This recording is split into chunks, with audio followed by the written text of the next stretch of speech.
안녕하세요. MD 굴통입니다. 이번엔 베인앤컴퍼니의 2020년 중국 명품 시장에 대한 보고서를 리뷰하겠습니다. 표지에 해외여행 감소로 국내 지출이 기하급수적으로 증가하고 있다고 되어 있네요. 중국 본토의 명품 시장은 2020년에 48% 성장하여 3,460억 위안에 다다랐습니다.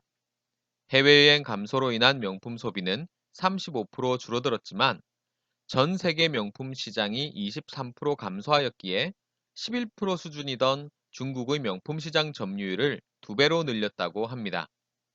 이 보고서는 이 추세가 2025년까지 갈 것으로 내다봤습니다. 중국의 명품 시장도 모두 성장한 것은 아니고 브랜드와 지역에 따라 차이가 나네요. 카테고리로 보면 가죽과 보석이 성장률이 70에서 80% 정도로 선두에 있었고 의류 및 신발이 40에서 50%, 고가 화장품이 25%, 고가 시계가 20% 정도 증가했습니다. 지역적으로 중국의 남부, 동부, 남서부 지역이 강했고 북부와 동부는 약했습니다. 이 보고서는 중국의 이 같은 성장세는 4개의 엔진이 있었다고 평가했습니다. 이에 대해 차례로 짚고 넘어가 보겠습니다. 첫 번째 엔진은 리페이트레이션입니다. 중국 내부 소비 진작 정도로 번역해야 할까요? 중국은 수입 감세 감소, 그레이 마켓에 대한 통제, 브랜드의 가격 정책 등으로 2015년 이후 중국 본토에서의 소비 비율이 증가하였습니다. 여기에 코로나19로 인해 여행이 제한되면서 명품 구매 비중이 증가했습니다. 중국 시장 성장에 대해 코로나로 인한 폐쇄가 끝나면서 폭발한 소비 심리와 자산 증가와 중국 정부의 쇼핑 장려가 명품 소비 증가에 기여했다고 합니다. 두 번째 엔진은 새로운 소비 시장의 표준으로 떠오른 MZ세대입니다. 티몰 및 타오바오 등 알리바바의 소비자들 7.8억 명 중 대다수는 MZ세대입니다. 특히 G세대에 대해 집중적으로 다뤘는데요. 다른 세대들에 비해 패션 추구의 이유로 명품을 구매합니다. 클래식한 상품보다는 한정판이나 맞춤형에 대한 선호도가 높습니다. 현재 T몰의 명품 및 라이프스타일 상품 구매액 70% 이상이 밀레니얼 세대이고 G세대가 5% 미만이지만 2020년 150%가 넘는 G세대의 매출 성장률을 감안하면 이들이 구직을 하고 소득이 발생되면 곧 따라잡을 것이라고 합니다. 세 번째 엔진은 디지털화입니다. 명품 브랜드의 온라인 시장 진입이 지난해 13%에서 23%로 증가하였고, 뷰티는 스킨케어와 향수의 성장으로 지난해 28%에서 38%로 늘 거라고 합니다.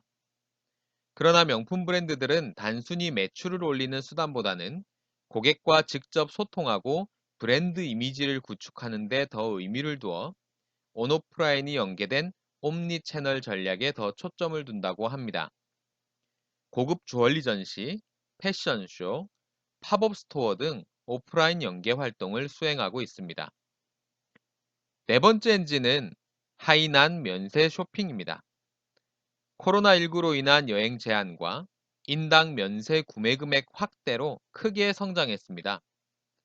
명품 브랜드들은 하이난을 홍콩, 한국과 같은 전통적인 면세 시장의 대안이면서 중국 본토에서 소비를 유지하려는 정부 계획의 일부로 보기에 기회라 생각합니다. 다만 다이고우를 통한 대량 판매 비즈니스에 대한 우려도 크다고 하네요. 패션이나 라이프스타일 상품은 10에서 25%, 럭셔리 뷰티의 경우는 25에서 40% 정도로 본토에 비해 가격 경쟁력이 있다고 합니다. 이 보고서는 한국의 면세 시장에 대해 주의를 주고 있습니다. 2020년 10월까지 한국의 외국인 방문객이 78%나 감소하였는데 반해 외국인 매출이 30% 정도 감소하였고 판매의 상당 부분이 중국 본토로 갔을 거랍니다. 2019년에는 판매가가 중국 본토의 정가에 비해 20에서 30% 정도 차이가 났지만 2020년에는 30에서 40% 정도 차이가 났다며 평균 판매가가 낮아질 거라고 합니다. 이 보고서는 중국이 올해 2분기나 3분기 정도에 아시아 시장을 시작으로 국경을 열 것이라 예상했습니다. 하지만 최소한 내년 혹은 내후년까지 경기는 정상으로 돌아오지 않을 것이고 중국인들도 해외여행에 신중을 기할 것이라 예측했습니다. 그래도 명품 브랜드의 선장은 30% 수준을 유지할 것이라고 하네요. 네 가지 엔진 중에서 첫 번째인 여행 제한 사유는 필연적으로 줄어들겠지만 MZ 세대의 소비자는 계속해서 명품을 비용을 지출할 것이고 온라인 시장 진입은 지속 확대하여 3년 내에 25%까지 도달할 것이라고 합니다. 하이난 면세점은 더욱 확대될 예정이죠. 그래서 단기적인 변화와 상관없이 중국 명품 시장 성장은 지속될 것이라고 합니다. 처음으로 업체들의 보고서 리뷰를 했는데 어떠셨는지요? 많은 언론에서 레퍼런스를 삼고 있어 리뷰를 해보았는데 우리나라의 면세 물품에 대한 언급이 직접적으로 나와 있다는데 좀 놀랐습니다. 중국 명품 시장 평균 거래 가격에 영향을 줄 거라는 부분은 신경이 좀 쓰입니다. 얼마 전 민퉁 시장의 단속에 관한 소식을 전해드렸습니다. 당장의 단속 한 번이 시장을 바꿀 수는 없겠지만 이 변화의 틈에서 다이고우 중심의 면세점 비즈니스는 개편되어야 합니다. 좋은 영상을 위해 구독과 알람 부탁드릴게요. 고맙습니다.